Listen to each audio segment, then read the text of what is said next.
Assalamualaikum warahmatullahi wabarakatuh. Saudara, Abbas itu dalam ceramahnya mengatakan bahwa Rois Am, Yai Miftah, dan juga Buya Yahya, janganlah sekali-kali bicara nasab kalau memang bukan ahlinya. Jadi bukannya menambah pengetahuan halayak atau jemaah, malah memperkeruh suasana ya, karena bukan ahlinya.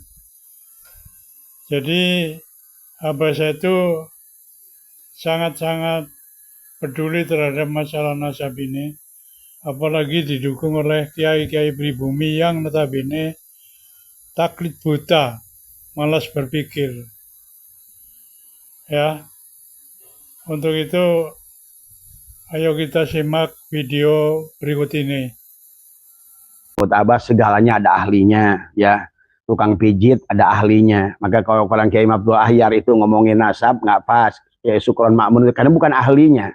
Sama saja antara Kiai Abdul Ahyar dengan tukang pijit, maka tukang pijit ahlinya di bidang mijit tadi semua. Jadi tidak bisa.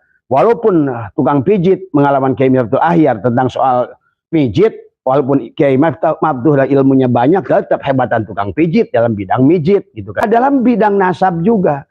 Siapapun ulama, apalagi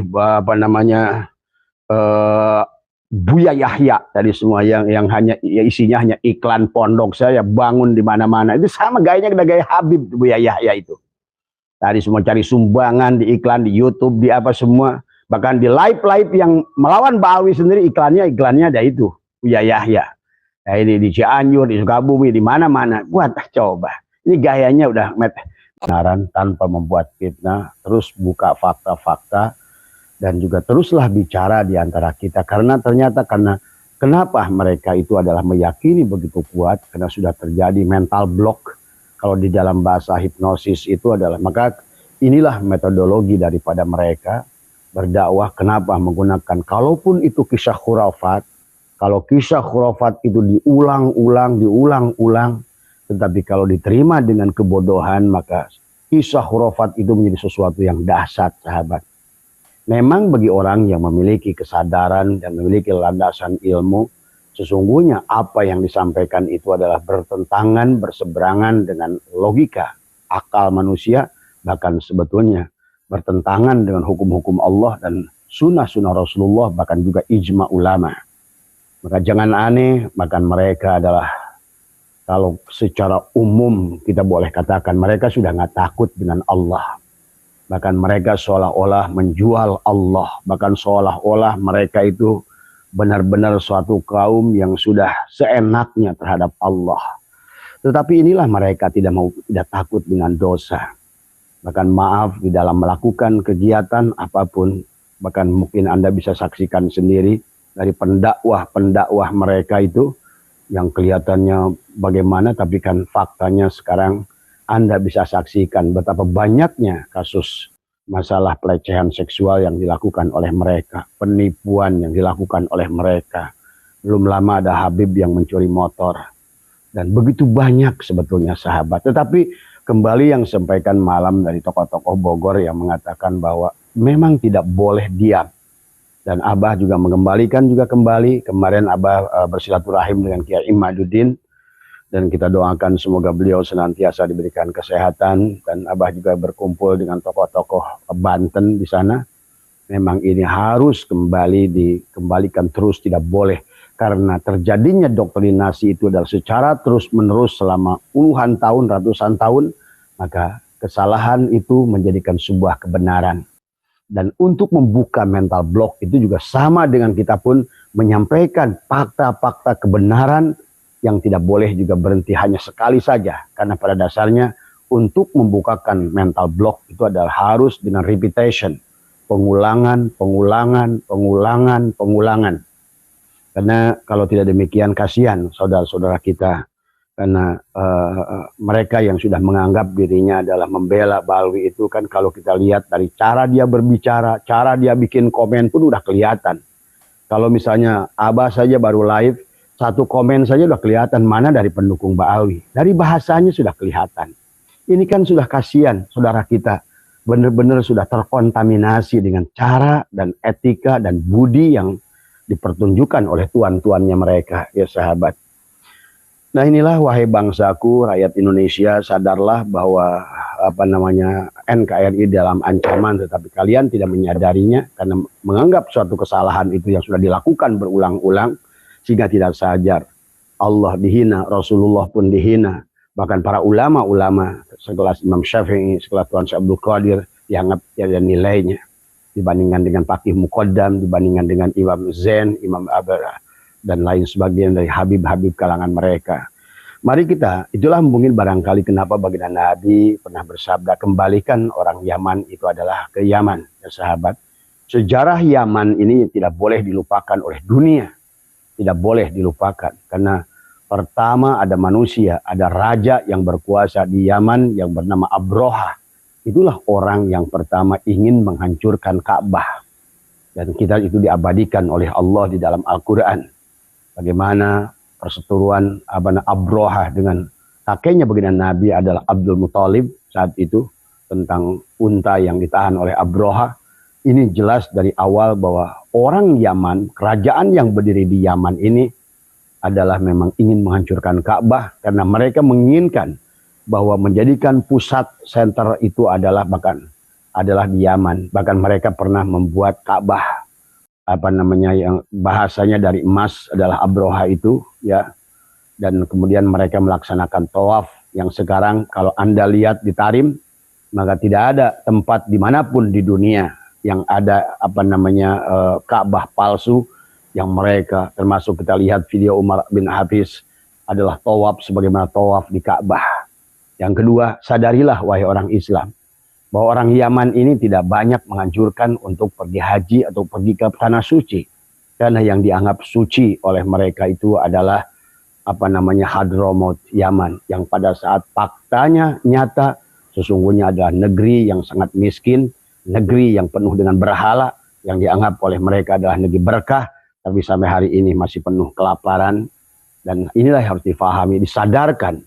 Karena berita yang disampaikan begitu lama, berita yang disampaikan diulang-ulang, kebohongan, akhirnya menjadikan sebuah keyakinan, ya sahabat. Saya belum lama, saudara saya sendiri adalah pergi ke Yaman tadi semua, ya.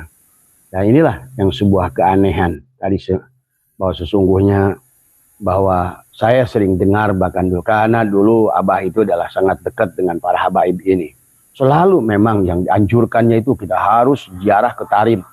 Tetapi bagi orang yang ingin ziarah ke Tarim, dia harus banyak mengadakan tawasul kepada Faqih Muqaddam dengan kita mengharapkan. Tetapi sebenarnya kalau menurut Abah, kalau batin kita ini ada jernih sebenarnya tidak tidak usah membutuhkan kitab yang tebal-tebal, tidak usah membutuhkan keterangan yang banyak-banyak itu bagi orang yang belum kena dengan racun doktrinasi.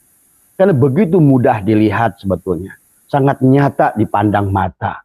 Dari perbuatannya, dari tata caranya, dari adabnya, dari akhlaknya. Tapi kembali pada saat sesuatu keyakinan itu sudah tumbuh karena doktrin, karena ketahuilah ada alam sadar dan alam bawah sadar. Pada saat alam bawah sadar kita sudah dikuasai dengan doktrinisasi, sahabat, maka inilah manusia itu adalah menjadi manusia bodoh, menjadi manusia dungu, menjadi manusia hilang akal. Maka kata Abah, maka inilah kemerdekaan bagi orang-orang yang mau melepaskan Ba'alwi itu. Kalian sebetulnya akan lebih jelas, akan lebih jernih akal kalian. Kenapa? Karena selama ini hanyalah doktrinisasi yang ditanamkan pada kalian. Nah, kita lihat lagi bahwa fakta sejarah yang pertama, pahami, jangan lupakan kisah Abroha, ya, yang benar-benar ingin menghancurkan Ka'bah. Kalau Anda silakan, kan Anda tahu dari surat Al-Fil, ya, kisahnya. Yang kedua, dari 4 nabi yang palsu semuanya itu datang dari Yaman. Nabi yang palsu, ya. Kemudian juga sama yang terjadi di Mesir, Banu Fatimiyah, kemudian juga sama yang terjadi di Afrika. Semuanya sama, sahabat, di abad kedua dan ketiga. Yang mengakui dirinya adalah Dzurriyyat Rasul itu adalah sama. Tujuan awalnya mereka adalah pertamanya ekonomi. Semuanya ekonomi. Karena pada saat seseorang itu menyandarkan dirinya kepada Duriat Rasul, maka jangan aneh, Habib-Habib yang Indonesia ini juga sama tujuannya ekonomi. Karena Abah sekian puluh tahun mengalami hal semacam itu. Batu cincin yang harusnya harganya 50.000, dia minta jual 1 juta. Kemudian juga tasbih yang seharusnya adalah dengan harga yang cuma 50.000 dijual sekian ratus ribu. Kemudian juga kaligrafi yang sebenarnya hanya tiada picisannya. Mereka itu sebetulnya adalah merampok, meminta, ya. Bahkan kepada Abah itu dulu ada Habib hijau, ada Habib merah. Kalau datang ke rumah, datang keliling. Kemudian Abah ditanya, ada apa Bib? Ya keliling aja di rumah. Habis itu nuliskan angka 99999. Dia bilang apa? Rumah ini akan kebakaran tapi harus bayar kifarat 9.999.099.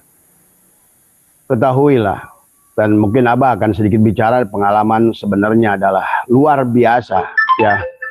Yang sudah maaf ya. Ini ada telepon tapi nggak tahu cara mematikannya.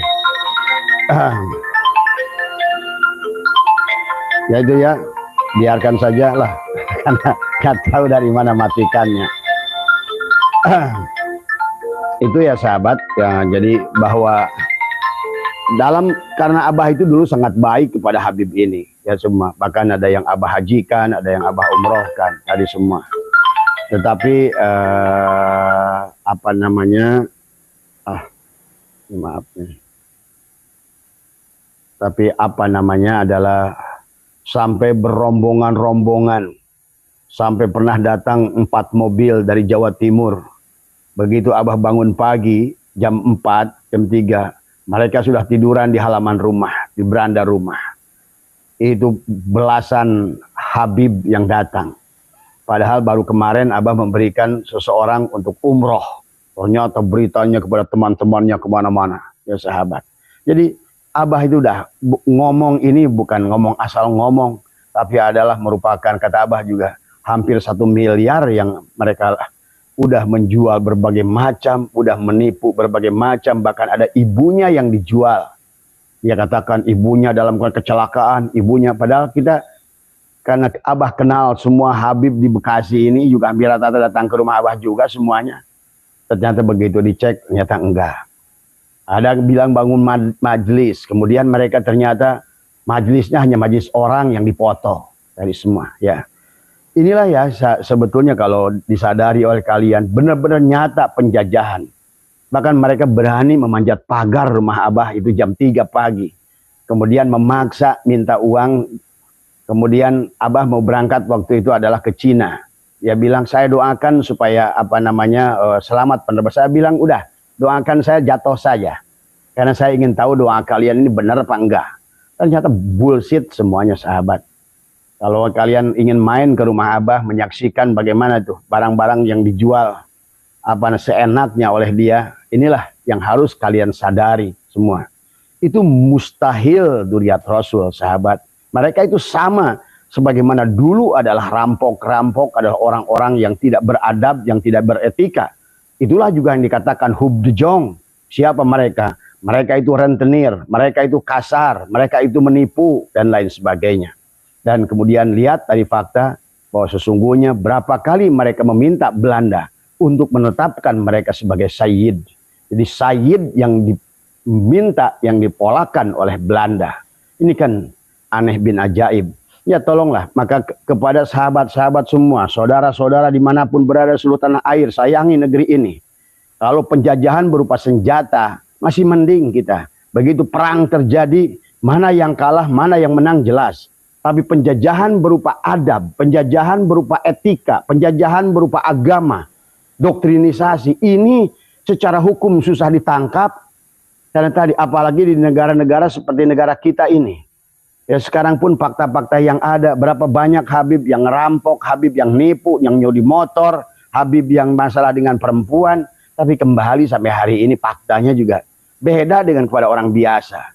Ini juga kembali karena di polisinya sendiri sudah banyak orang-orang yang sudah mukibin, jadi sahabat.